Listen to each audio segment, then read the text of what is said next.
Silakan Prof. Jaya, waktunya mungkin sekitar 15 menit ya Prof, silakan. Baik, terima kasih Ibu Moderator.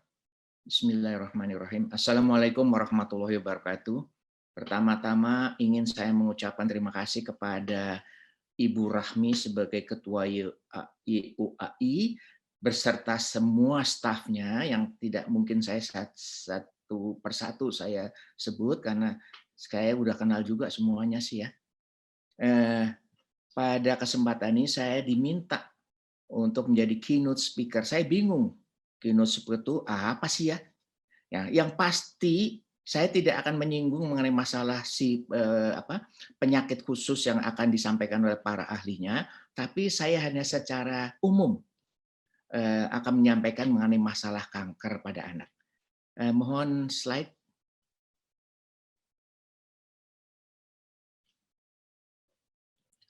Nah, kok itu ketutupan ya? Nah, ya.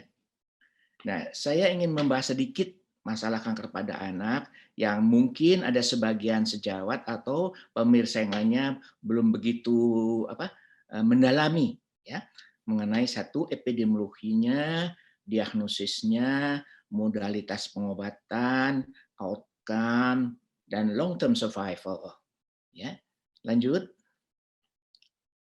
Nah, kalau kita melihat secara epidemiologi, dimanapun kita buka bahwa kanker pada anak itu cuma berkisar 2-3% dari seluruh kanker pada manusia.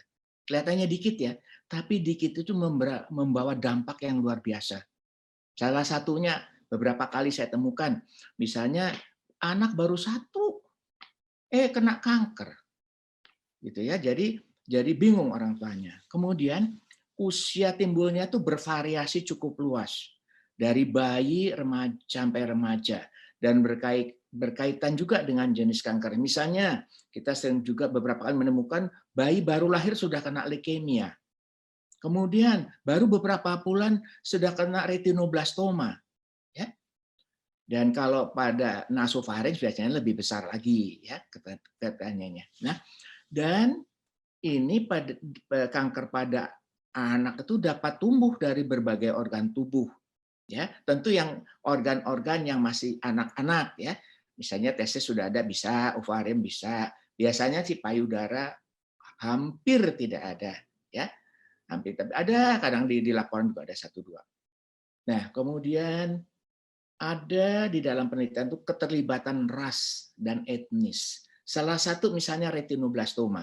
Kalau di negara barat tuh retinoblastoma sedikit, tapi di kita di zona ekuator di Argentina, Gunung Sahara sana, Indonesia itu retinoblastoma menempati urutan kedua setelah leukemia.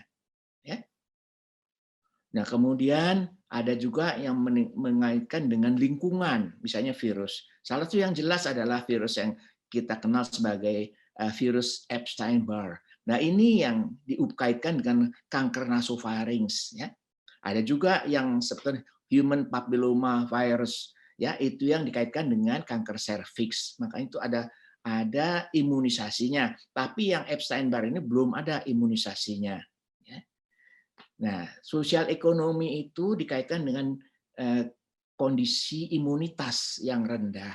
Jadi ini bisa dikaitkan juga apabila imunitas yang rendah, maka bisa terpapar oleh kanker. Ada yang tanya, kalau kanker ini turunan nggak? Waduh, susah ya. Ada beberapa riwayat sih, bukan sejarah itu ada, tapi mungkin itu genetik. Ini kanker menular nggak pada anak? Sampai sekarang tidak ada bukti bahwa kanker itu menular pada anak. Ya, lanjut. Nah, jadi setelah kita mengetahui, maka biasanya kita lakukan diagnosis dan stadium ya untuk menentukan nanti terapinya. Nah, pada lazimnya itu tidak berbeda pemeriksaan dengan orang dewasa, yaitu ada pencitraan, ada röntgen, USG, CT scan, ya, MRI dan sebagainya. Bahkan kadang-kadang juga pakai radioisotop. Kemudian biopsi, biopsi ini penting. Biopsi itu bisa bedah itu artinya diangkat tumornya, sebagian atau seluruhnya atau sebagian, kemudian biasanya juga jarum halus, kemudian biopsi sumsum tulang. Baru nanti kita kirim ke laboratorium untuk menentukan. Ya, yang paling menentukan di sini adalah patologi anatomi, karena itu akan berkaitan dengan masalah terapinya nanti. Ya. Selanjutnya, nah ini sekarang kita meningkat ke modalitas pengobatan. Kalau operasi sedapat mungkin mengangkat tumor seutuhnya atau sebanyak-banyaknya. Ya, tentu pada daerah yang mungkin dilakukan operasi. Kalau tidak ya kita tinggalkan saja, nanti dilanjutkan dengan kemoterapi. Kemoterapi itu bisa diberikan neoadjuvan atau adjuvan. Neoadjuvan itu artinya sebelum dilakukan operasi dan sebagainya, maka kita berikan kemoterapi dulu dengan usaha, dengan keinginan untuk mengecilkan tumor supaya nantinya si kemoterapi operasi bisa dilakukan. Kadang-kadang juga radiasi juga bisa, ya. Karena adjuvan itu dioperasi dulu, bisa nih diobat, masih ada sisa dikit, nah kemudian dilakukan kemoterapi adjuvan. Kemudian ada juga di sini sinar laser, biasanya untuk tumor-tumor kecil-kecil ya, di kulit, kemudian di mata, ya.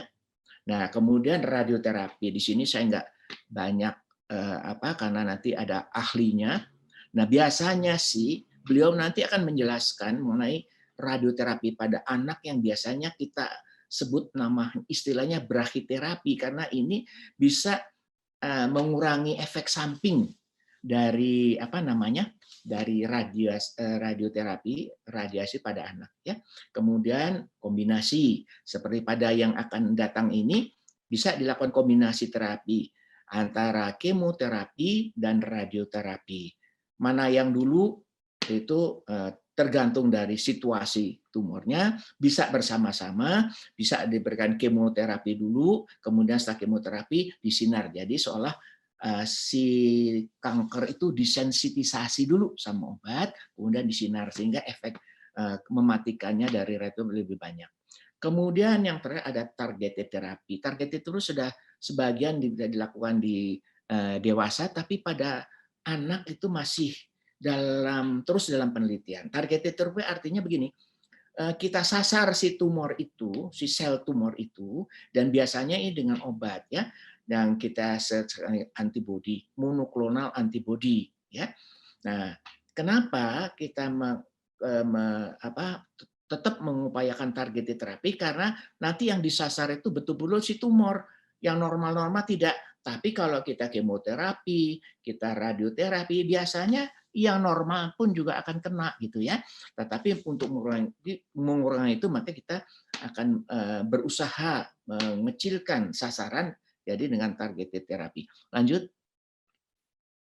Nah, sebagai luaran, penyakit itu termasuk kanker mengikuti aksioma umum, yaitu apabila diketahui secara dini dan diobati segera akan berhasil baik. Kita lihat itu predicted outcome-nya ularannya dan diagnosis. Makin awal diagnosisnya yang ke bawah, makin hasilnya makin bagus. Tapi diagnosis makin ke atas sana, makin mudah diagnosisnya, terapinya makin sulit. Ya, jadi kita yang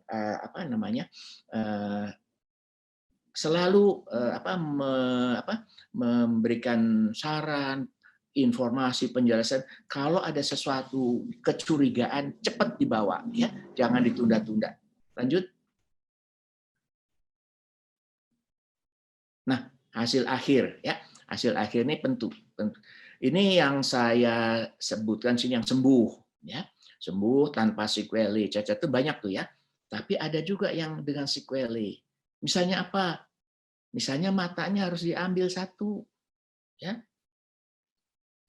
ginjalnya diambil satu, ovarium diambil satu, testis diambil satu, bahkan ada yang sebagian dari anggota geraknya diambil, jadi diamputasi. Nah, ini yang masalahnya nanti adalah akhirnya pada pemantauan tumbuh kembang, karena anak ya, anak tuh masih tumbuh kembang tuh, jadi harus ada peranan orang lain yang membantu. disinilah ada peranan psikoonkologis ya, dan juga bagaimana kita menjelaskan kepada orang tua dan pasien kalau sudah besar efek samping jangka panjang nanti, karena efek samping jangka panjang itu banyak loh, dari kemoterapi, dari itu ada. Tapi kita usahakan akan dikurangi sedikit sih. Lanjut ini terakhir kali ya. Ya. Nah, ini sekedar yang ingin saya sampaikan, mudah-mudahan bermanfaat ya. Karena ini mengingatkan kita yang itu aja semuanya supaya bisa diambil manfaatnya bagaimana sih tumor anak itu. Itu yang ingin saya sampaikan, mudah-mudahan bisa. Terima kasih atas perhatiannya. Billahi taufik wal hidayah. Assalamualaikum warahmatullahi wabarakatuh.